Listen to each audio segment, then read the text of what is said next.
So welcome back, everybody. I hope you've had a good lunch. And yeah, how was the morning practice for you? How many people got onto the difficult person? Wow, brilliant. How many don't have any difficult people? There was a time in my life when I could actually say I don't. So it's not a measure of you. It's just sometimes our lives face more difficulties. So I think a lot has been said about loving kindness in the last couple of days already, and you've had now the full sutta on loving kindness from the Buddha, and probably quite a bit to digest. So I thought I will try to stay on track with a reflection, which has been promised, I guess, in the schedule, but just make it more of a summary of what we've been doing and maybe a few hints on how you can bring the practice of loving kindness. And it is a practice. It's not something that is there and that is, something you either do or don't have, something that, we can just kind of take for granted either. It's something that needs to be cultivated over time. So I wanted to give a bit of an overview really of how this practice works in daily life and helps us to transform our relationships and our societies. So the practice or cultivation of love, benevolence, goodwill, unconditional loving kindness is not to change others, but to change our hearts, to transform our own hearts and gradually overcome this terrible disease of ill will. The Buddha talked about that second hindrance of ill will, hate, anger, and everything in between, from the slightest irritation to the most fierce rage, as being like a disease, like a poison that basically doesn't allow us to see things as they are. So, and by extension, the more we develop loving kindness and overcome that tendency to divisiveness or, ill will, the more our societies, our friendships, our communities are affected in a very positive way. I read some research recently. It seemed fairly scientific and kind of obvious in a way, but people who vote for a certain political leader in America tend to have less empathy and more malevolent intentions, and certainly less regard and consideration for those who may be the weaker members of society, so-called, or let's say the more vulnerable members. And it just reminded me of a quote that I heard by Mahatma Gandhi, who actually said the measure of a good, strong, successful society is actually the way it treats its most vulnerable members. That's such a beautiful thing. And people who do kind of vote for more democratic systems of governance tend to be less fear-driven, less fear-based in their approach to life. Loving kindness is not only the antidote to ill will, it's also an antidote to fear. And one of the first places it was spoken about by the Buddha was in response to these gung-ho monks who decided to go out into the forest without having practiced much loving kindness. And they thought they could meditate there all night, no problem, get enlightened by the next day. And I don't know if any of you have ever felt like that, but I know it's not that uncommon in meditation and monastic circles to think, let me just give it everything I've got without really necessarily or sufficiently preparing our minds. So they went out and meditated in this very spooky place. Maybe with loving kindness, it would have felt very safe, but they got really freaked by these tree spirits and, all the noises of the wind made them feel that there were some kind of dodgy beings, like malevolent beings around. So they ran back to the Buddha, we don't want to go there again. And he said, well, you need to practice loving kindness. And if I'm not mistaken, that's when he taught the sutta that we did earlier. It was actually in response to these monks' fear. And when they went back with minds of loving kindness, of course, other beings, including those invisible beings, responded much more favorably to them. And these are some of the benefits we can expect in our lives when we overcome our own tendencies to fear other beings, to, separate ourselves from other beings. And really, in a sense, it's hostility towards ourselves. We're rejecting parts of ourselves, our own nature, by rejecting others. Sometimes we reject in others what we haven't yet fully integrated within ourselves. There's another lovely quote by Bell Hooks, a Black American author who passed away not that long ago. I was a little bit sad because I hadn't really read much of her writing until she actually passed away. And she has a wonderful book about love from every kind of possible perspective. I think it's just called Love, and it's a red book. Bell Hooks is her name. And she says the practice, again, it's a practice of love, is the most powerful antidote to the politics of domination. So remember in that loving kindness sutta, all the quotes about being humble, not conceited, not proud and demanding. In other words, not looking down on anybody, not wishing to dominate anybody, because our own well-being lies in the well-being of society as a whole. So for myself, it's important, I think, especially in a leadership role, to intentionally seek out the opinions and views and experiences of people who are different to me.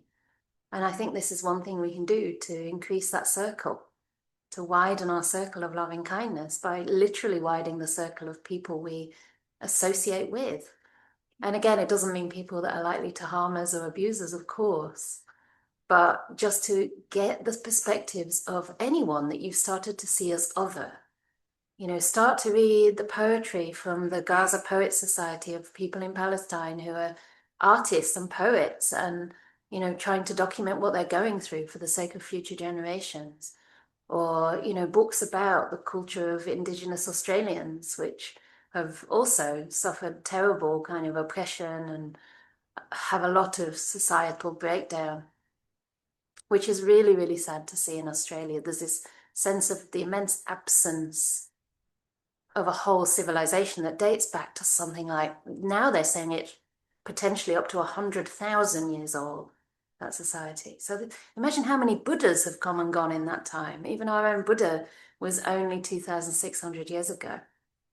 It's just incredible. And at the same time, there's this presence as well of the Indigenous elders still there in the land. It's deeply moving to me when I stand, in some sort of very pristine wilderness of the bush and just sense that presence and absence simultaneously. It's quite heart-wrenching. And to think of all the wisdom that's been lost. So to actually seek out those views, there's something called the identifiable victim effect. I don't like the word victim too much, but it's much easier for us to have empathy for people that we can look in the eyes, see as fellow human beings with just as much interiority as us. I like that word. It's just as much of a rich inner life, just as many people who they love and cherish, and, just as much wish to manifest their talents, their hopes, their aspirations in a safe and stable society. So it's important to do this. Once we actually have a face to a group of people, it stops being them and us. At the same time, the Buddha talks about principles of cordiality, which really conduce to harmonious societies and communities. And many of those principles are sharing things in common. And it starts from the basics. It starts from sharing thoughts, deeds, and words of loving kindness. In other words, actions of loving kindness by body, speech, and mind. And it's very beautifully put, both in public and in private. So it doesn't mean only to the person's face. It also means the way we regard people, the way we think about them, the way we talk about them to other people. Yeah. In order to build bridges rather than create further divides. See their best qualities and bring them out, point them out to other people. This is something I try to do a lot at the monastery, to talk about the qualities of the people in the community at any given time and make them evident first to that person, but also to the people around them. Because it feels good, right, to be seen in the best possible light. and it encourages more of the good behaviors, more of a person being able to see, yes, I do have these qualities in me. So we share those thoughts, words, and deeds of loving kindness in public and in private. And then furthermore, we share our virtue in common. So of course, I'm talking about diversity where we may have different ways of being in the world, but for our immediate communities, it's important to agree on the basic values that we hold as dear and ethically aligned. So we share spaces with people who also endeavour to be truthful, who also endeavour not to cause injury or harm or death to living beings, who we can trust, who are faithful. If we're in romantic relationships, we stay to one partner. We honour our commitment, even in terms of turning up on time for an appointment or something like this. And then we share our food.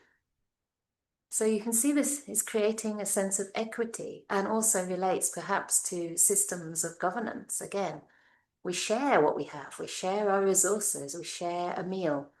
The Buddha said you shouldn't eat a single meal without sharing it with another person. So at Bodhinyana Monastery, where I go every year for my rains retreat, I don't know if this is really normally done because I'm the only bhikkhuni, but I usually try and get a chip and put it in Ajahn Brahm's bowl because he likes chips. And he also actually, no, I try and give him a vegetable because he doesn't like that. And then he tries to give me a chip. Anyway, it's a little bit of fun. But it's just an example of like when you have loving kindness, you just want to share.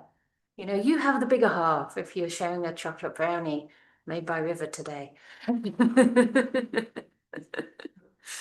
It's important to share what we have, and then it engenders a sense of trust. You know, it's not like I want to keep what I have for me and I don't want to pay my taxes, and everybody else who doesn't work hard, it's because they're lazy or it's because they don't have good intentions. I've heard this kind of rhetoric, and it really is disregarding another person's situation and in a sense not really trusting their own ethical intentions, because sometimes no matter how hard we work, we just don't have the same opportunities as other people due to social status or whatever is beyond our control. And lastly, the last principle of cordiality is sharing views in common with our companions. And as I said right in the beginning, a whole day ago, right view is a specific way of seeing according to the Buddha's noble truths in terms of suffering, the cause being craving, and the end, the possibility of ending that craving by ending suffering by uprooting craving, by diminishing the greed and hate in our hearts, and also by following the Eightfold Noble Path. But for our day-to-day purposes and for the people that we choose to live with and associate with, holding views that lead to more kindness, seeing things in a way that leads to freedom, that leads to giving others the benefit of the doubt, are already provisional right view. They're already good views to hold. If you find you're having a view going around with a particular perspective that is just making you stressed out, mad, agitated, closed down, numb, perhaps, then maybe try and shift that view, because until we're actually enlightened, we don't have right view anyway. So why not choose a view that leads to more happiness for ourselves and other people? Yeah. If perception and view is so malleable, so kind of, in a way, changeable, why not choose perceptions, ways of looking, views to hold that actually yield more love, more kindness, more capacity for gentleness and patience? So metta should help in many ways in your life. It helps with sleep. Is that good? For all the perimenopausal women and above, and anyone else who likes a good night's sleep. Metta helps you sleep peacefully, fall asleep easily, wake up bright. I blame it on the menopause. Not waking up that bright anymore. And also not to have bad dreams. And this, of course, are incremental benefits. They start to accumulate the more we practice. Of course, depending on whatever else is going on in our lives. And we become dear to living beings and also invisible beings. So those devas that may be there in the heavenly realms start to protect and look after us. We start to attract good people in our lives. Even animals can tune up to metta. They know whether you're a safe person to have around. The other day we were walking in the countryside near Chesterfield, which is where my family are from, and we're doing a little bit of a jog just to get the energy moving. And it was a very small passage, and then there were these three big dogs coming through, and the first two I was fine with. Well, they were fine with me because I was a bit startled. And the third one was obviously much more timid, and it picked up on my fear because I don't particularly like a barking dog on a very narrow place. But I could see that I'd gone into this kind of fearful reaction. The first two dogs kind of were cool enough to let it flow. And the last one, I tried to hide my fear, but it got nervous. It wasn't aggressive, but it was, it could tell that I was a little bit afraid of it. And when we have loving kindness and we're not afraid, then beings also lose their own fear. So this is a wonderful gift that we give to beings from living a virtuous life and from having loving kindness. We give them the gift of fearlessness, of harmlessness, and of trust. I also wanted to talk a little bit about how the practice of loving kindness leads to wisdom, because really it doesn't deserve the name loving kindness if wisdom is not a part and parcel of that love. If we don't have wisdom guiding our practice of loving kindness, it can become quite flimsy, quite superficial, perhaps sometimes wrongly directed even. So there's a certain innate wisdom in the quality of genuine loving kindness. And I've experienced that on retreats when I have, for example, chosen a person who I thought was a love person, and then a different a different kind of emotion started to arise. And this person was a very dear person, a benefactor of mine in Myanmar when I was a nun there, and before that as well. And as soon as I started directing loving kindness towards her, I started to experience something that was much more easy to recognize as compassion.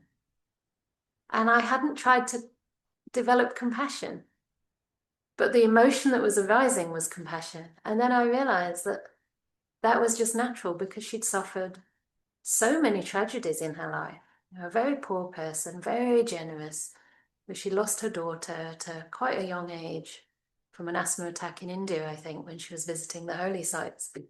And subsequently, I just found out that she's now lost the third of her three children. She's about 90 years old by now. But the emotion that started to arise was definitely discernible as compassion. And I was quite amazed how love just sort of morphed to suit the situation, how it had that natural wisdom inherent in it.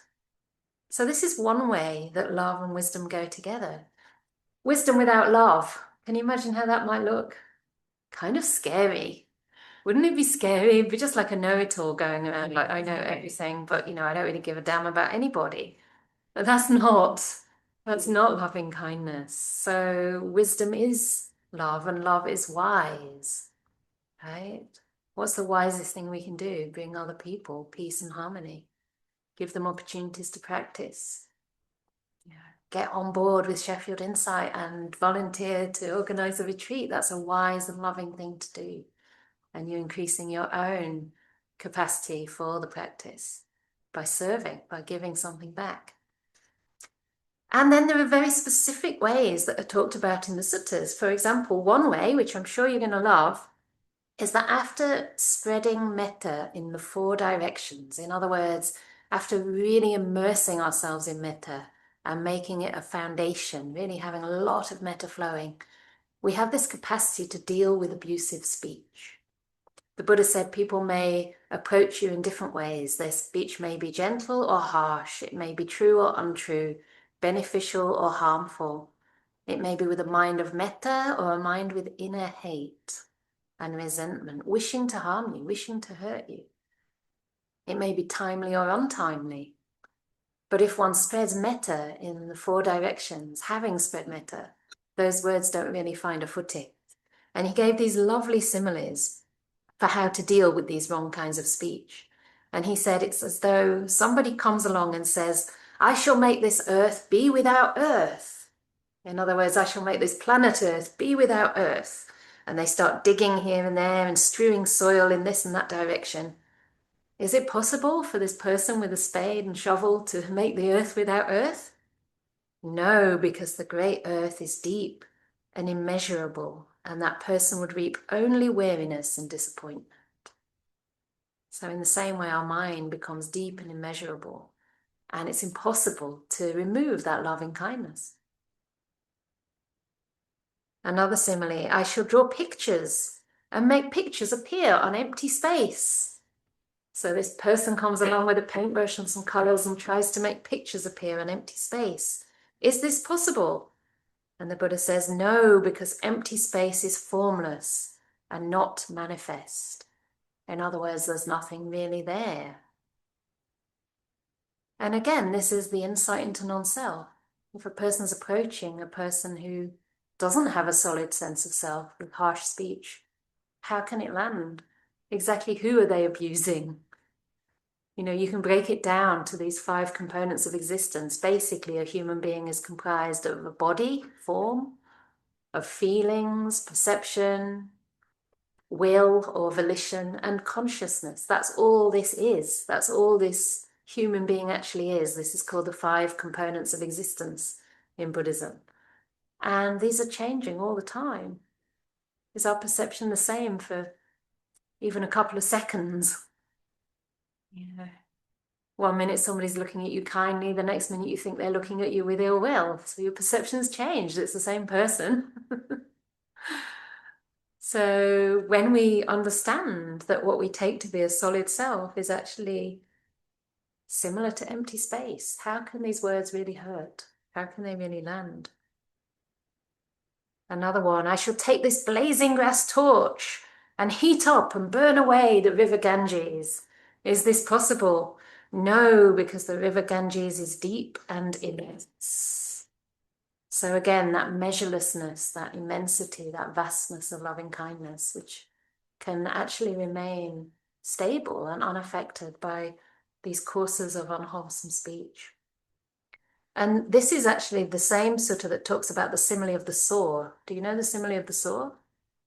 It's Majjhima Nikaya number 21. It's often quoted in retreats. Even if bandits were to sever you savagely limb by limb with a 2-handled saw. Sorry. Hopefully no one has that particular trauma. One who gave rise to a mind of hate towards them would not be carrying out my teaching. Can you imagine? Now, this does not mean that you just lie down and let them do this. But what this means is, in relation to that, do you see any course of speech, trivial or gross, that you could not endure? So if you are facing abusive speech or unpleasant speech, at least you're not being sawn limb by limb with a 2-handled saw. If the true disciple of the Buddha can have a mind of loving kindness or not give rise to a mind of hate towards such a person who's harming you severely, what to be said of speech? So this is not to say that you shouldn't have your human emotions, but it's just to give a sense of the capacity and the possibility of loving kindness practice for helping us deal with all these problems in life. Because as long as you're a human being, you're going to hear unpleasant speech, even if you have beautiful speech every moment of the day yourself. Still, there'll be people who will find ways to hurt you through their speech.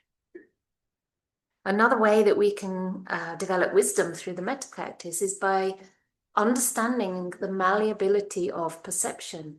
And I already mentioned how when we practice with these different categories, those categories start to change. And we start to notice that basically the way we view other people depends upon our mood at the present time. There's no inherent reality in most of what we see, in most of our perception. Perception is like a mirage. You think you're seeing water on the horizon, but it's actually just the sun hitting the concrete road or the asphalt road. So you start to see those categories change. And I mean, I don't know about you, but don't you have a completely different perspective on your life as well, depending on your mood? Like if you're going through a really difficult patch in your life, if you're tired, especially if you're depressed, you tend to look at your whole life, your past, everything that's happened as a big disaster that proves why you're depressed right now. And then that gets projected into the future, and you can only imagine things getting even worse or never changing, never getting better. Whereas if you wake up and it's a bright, sunny day, you're in quite a good mood, somebody said something kind, oh, I'm in a pretty good place in my life. Yeah, I had to go through the breakup. I had to go through like a change of career, but it's really good that I did that because it gave me experience and I wouldn't be where I am right now.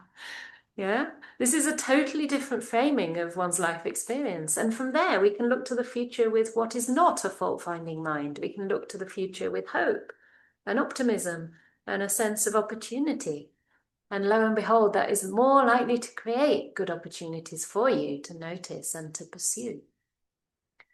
So we start to realize that the mind is a tricky thing. It plays tricks on us all the time, and we don't believe our thoughts, especially if they're leading towards more suffering. That is not what the Buddha or any wise person, any kind friend would want for anyone here. Beings with loving kindness want us all to be happy, and the cause of happiness lies within to a great degree with the way we use our minds. At an even deeper level, the practice of loving kindness, when taken to the depth of jhana, can give a certain stability and malleability to the mind so that we can start to penetrate the truth of non-self.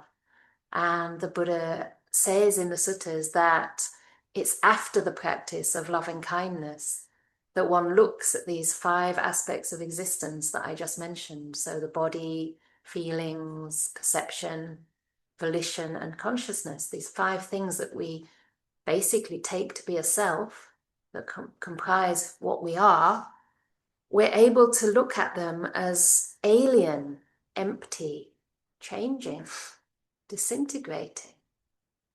In other words, impermanent, suffering and not self, not who we are.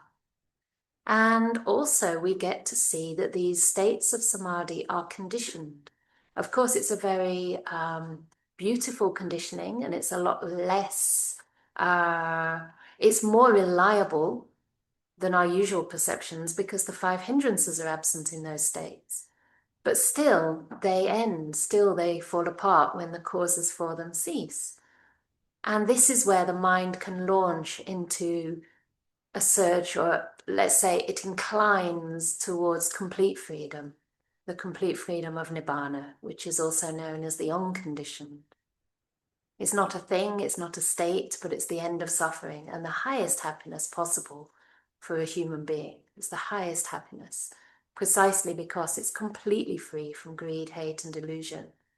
By then, we've actually rooted these out completely, and they cannot arise again. So loving kindness practice is a beautiful platform for those deeper insights. And again, its qualities, its particular qualities are that pleasant abiding in this very life and the happiness that comes even before, long before deep samadhi. You'll feel a sense of ease, a sense of warmth, a sense of well-being in life. And all of these benefits will be yours. You'll be dear to other living beings. You'll give other beings the gift of harmlessness, fearlessness, and trust. Your virtue will be solid.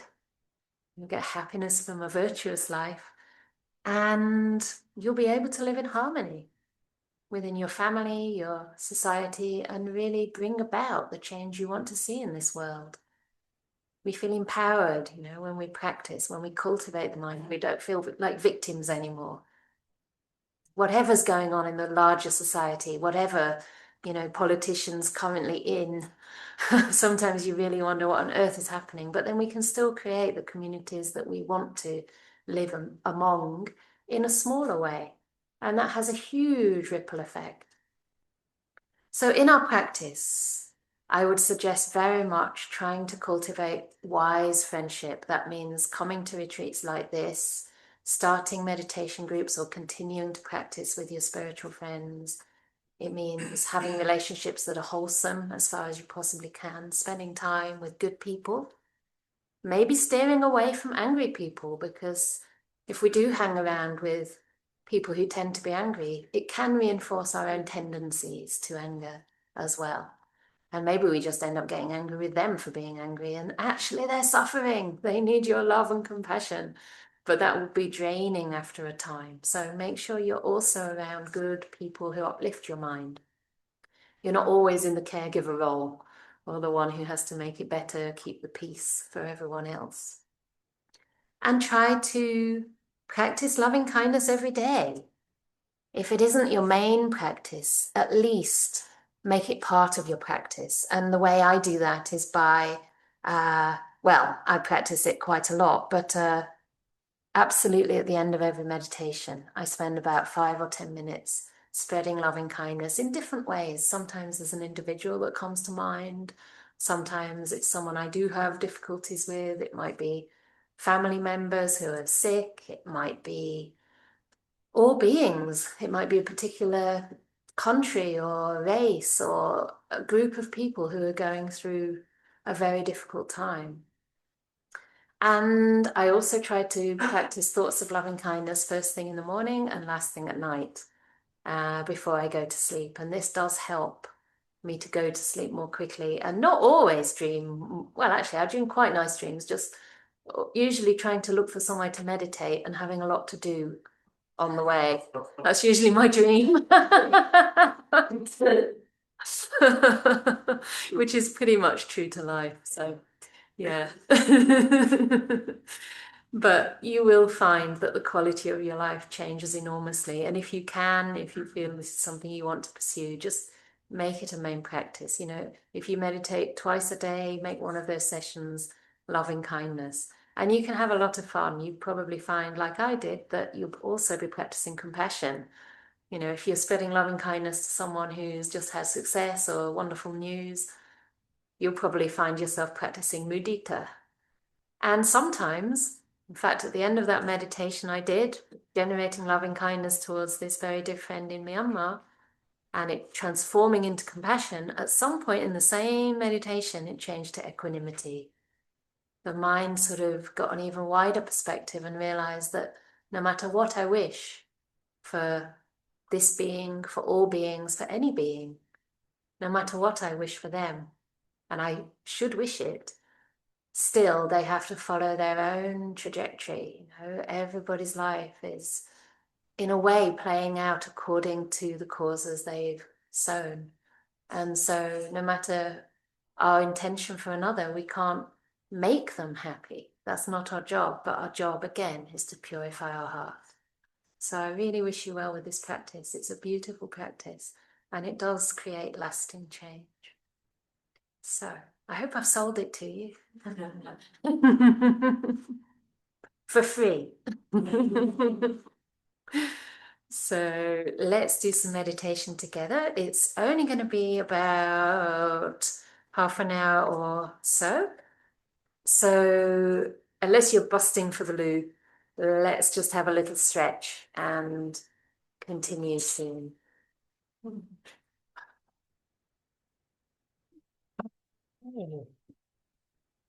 So I thought that for this metta meditation, I'd like to give you the opportunity to practice in whatever way feels natural and resourceful for you.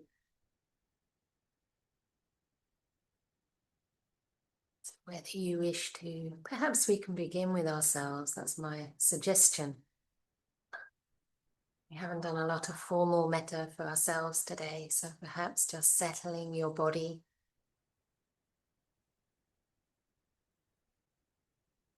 Maybe allowing your kind awareness, kindfulness, like the light and warmth of the sun, to just penetrate through your body, soaking through every cell.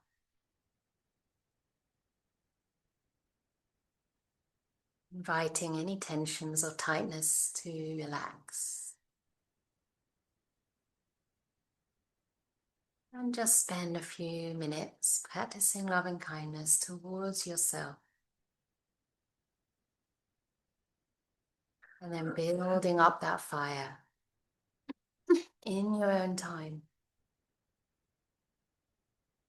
Always remembering to choose phrases that are simple, universal, and yet relevant to you and to the person you're sending them to. Staying connected to the meaning of the phrase, staying connected to the source of loving kindness in your own heart, and also to the recipient, which may be yourself or another being. And allow the practice to be gentle, to be sequential, gently and gradually widening the circle as much as feels natural and right for you.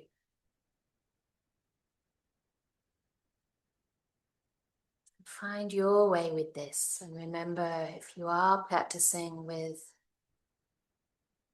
a so-called neutral or difficult person and the metta is starting to fade, or that's okay in the beginning.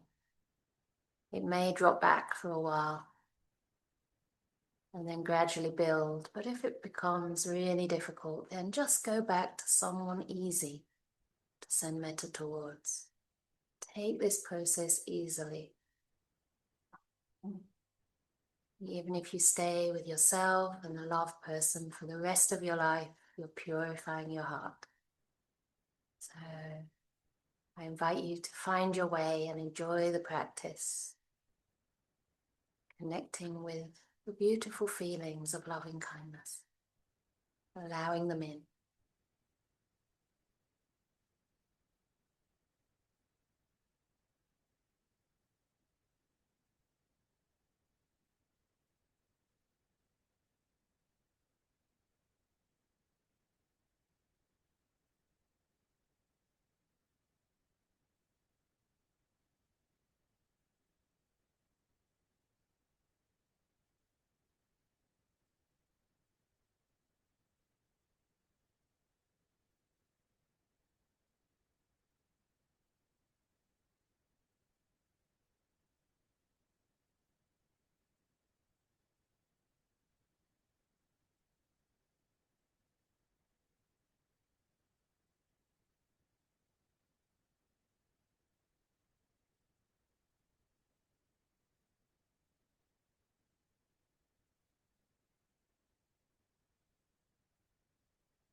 Noticing how you feel now.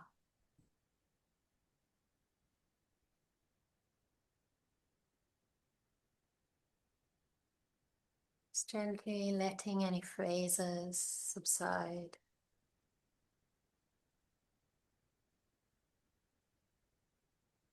Bidding farewell to anyone you've been sending metta to, thanking them for being there.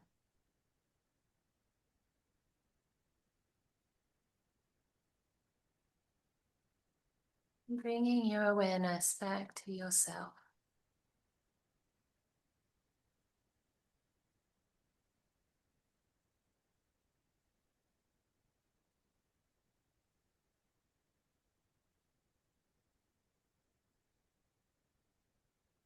Getting a sense of the body sitting, shape of your body, the feelings in the body. And any pleasant feeling that may have arisen through the course of this meditation.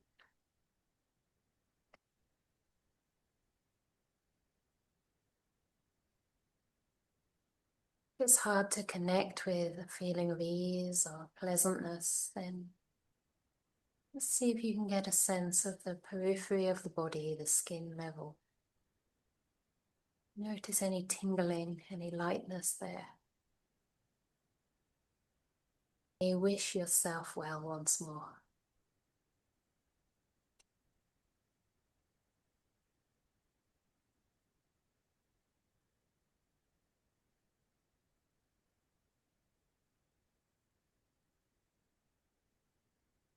Including all parts of yourself. The good qualities you recognize.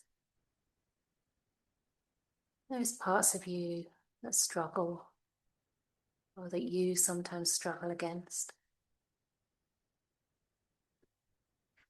Just embracing yourself, every aspect of yourself, your body, your mind, your life.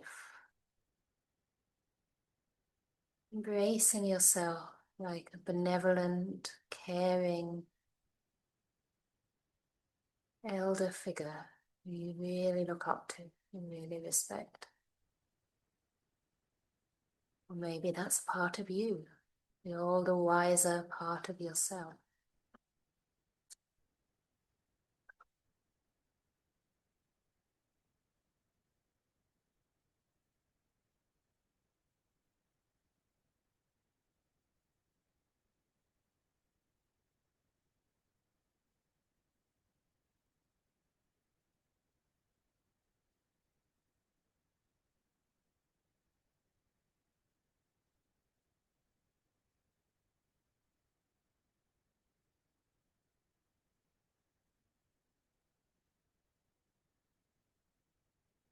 We can finish the meditation by putting our hands on our hearts or maybe giving ourselves a little hug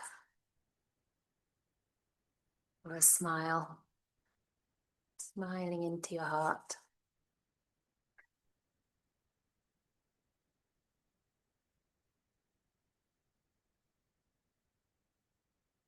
And we have time for some metta chanting for those who would wish.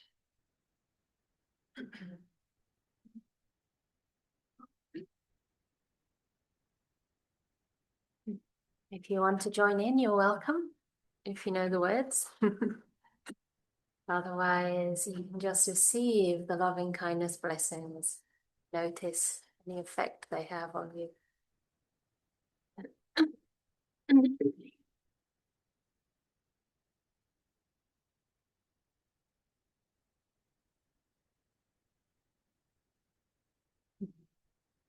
Now I'm going to ask my dear novice non, Upachala, to chant loud as well. So we'll do our best. And those on Zoom, we won't unmute you, but you're welcome to chant at home. You find it online, actually. It's just called the Buddha's Words on Loving Kindness. You can probably find it in many places, including our website, actually. I don't remember exactly where. Anyway. A one, a two. One, two, three, four. This is what should be done by one who is skilled in goodness and who knows the path of peace. Let them be able and upright, straightforward and gentle in speech, humble and not conceited, contented and easily satisfied, not busy with duties, and frugal in their ways, peaceful and calm and wise and skillful, not proud and demanding in nature. Let them not do the slightest thing that the wise would later reprove, wishing in gladness and in safety. May all beings be happy.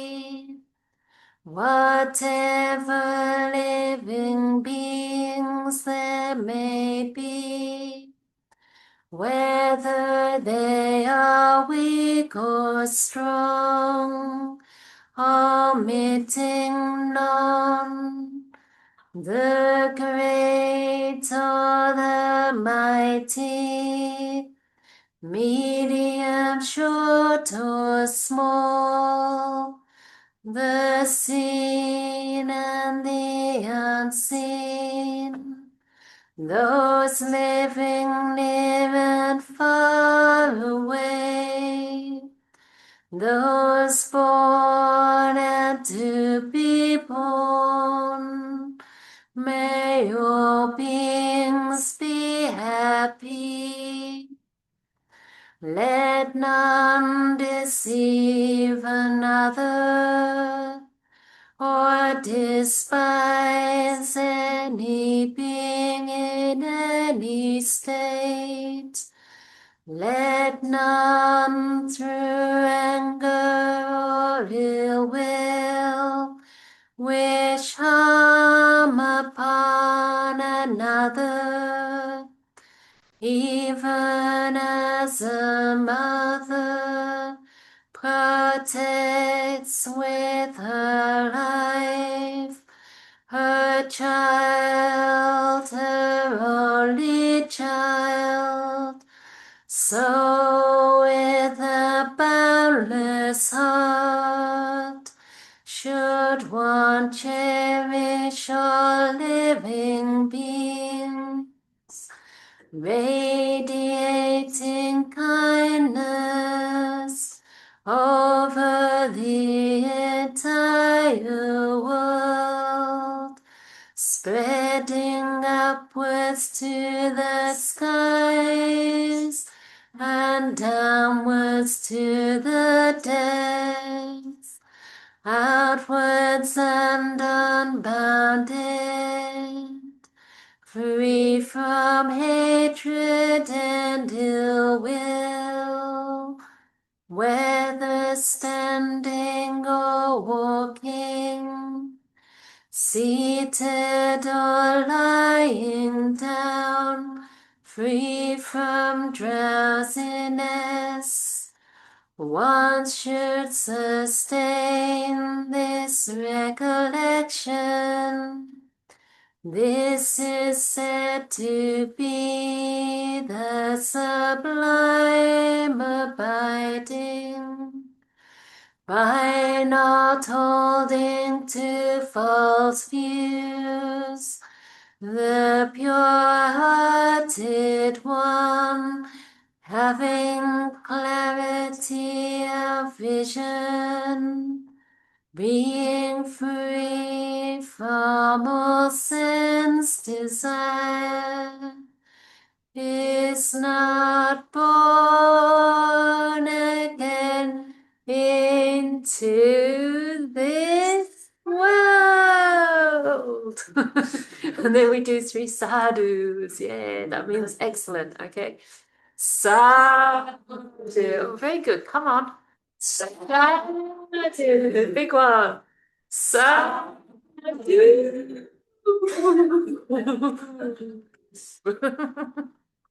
Actually, playfulness is part of loving kindness too, so very good. Excellent.